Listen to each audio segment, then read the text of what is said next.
Optimus prime ने कई कठिनाइयों का सामना किया और अंततः साइबरट्रॉन के अपने पुराने घर पहुंचा, जो अब खंडहर बन चुका था।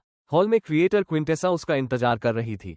ऑप्टिमस प्राइम ने गुस्से में स्टारस्वर्ड निकाला और उसे मारने की कोशिश की, लेकिन एक ही झटके में उसे हरा दिया गया। लाइफ प्राइम की ताकत निर्विवाद थी। उसने धीरे से उसके गाल को छुआ और लाल निशान उभर आया। ऑप्टिमस प्राइम, ऑटोबॉट्स के नेता, अब अंधकार में हो गया। क्विंटेसा का पहला काम था ऑप्टिमस को पृथ्वी पर भेजना, ताकि वो उसका स्टाफ वापस ला सके और साइबरट्रॉन को पुनर्जीवित कर सके।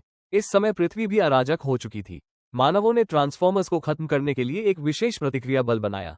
बिना नेता के ऑटोबॉट्स केवल कैट के नेतृत्व में एक सेकंड हैंड कार बाजार में छिप सकते थे, लेकिन ये ऑटोबॉट्स हर दिन कैट को परेशान करते थे। एक साल में बेची गई सेकंड हैंड कारें भी उसके ग्रिमलॉक के एक दिन में खाने से कम थी। कैट ने एक विदेशी जहाज पर एक प्राचीन ट्रांसफॉर्मर को खोजा, जो अब मरने के कगार पर था। मरने से पहले उसने कैट को एक बैच सौंप दिया, लेकिन तभी मानव सैनिकों ने उसे घेर लिया।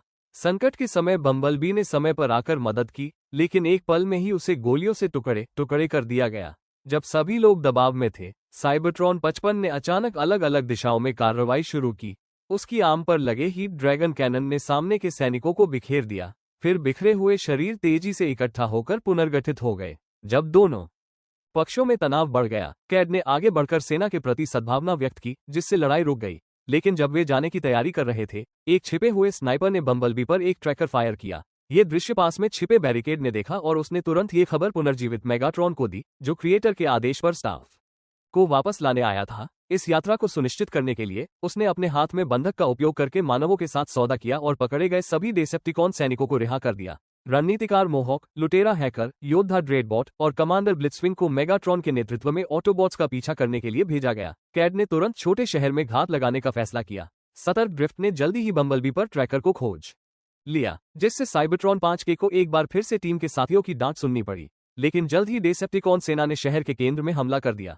सभी लोग जल्दी से छिप गए और दुश्मन के घात क्षेत्र में आने का इंतजार करने लगे। लेकिन तभी एक छोटी लड़की ने अपनी पहचान उजागर कर दी और बाहर भाग गई। संकट के समय कैट को बम को पहले ही विस्फोट करना पड़ा और लड़की को बचाने का मौका मिला, लेकिन वे भी डेसेप्टिकॉन द्वारा देखे गए और उन पर हमला किया गया। संकट के समय ग्रिमलॉक समय पर पहुंचा और युद्ध में शामिल हो गया और पलक झपकते ही पीछा करने वालों को टुकड़े टुकड़े कर दिया। ड्रिफ्ट और क्रॉसहेयर भी पीछे नहीं रहे। दोनों ने मिलकर एक डेसेप्टिकॉन का सिर काट दिया।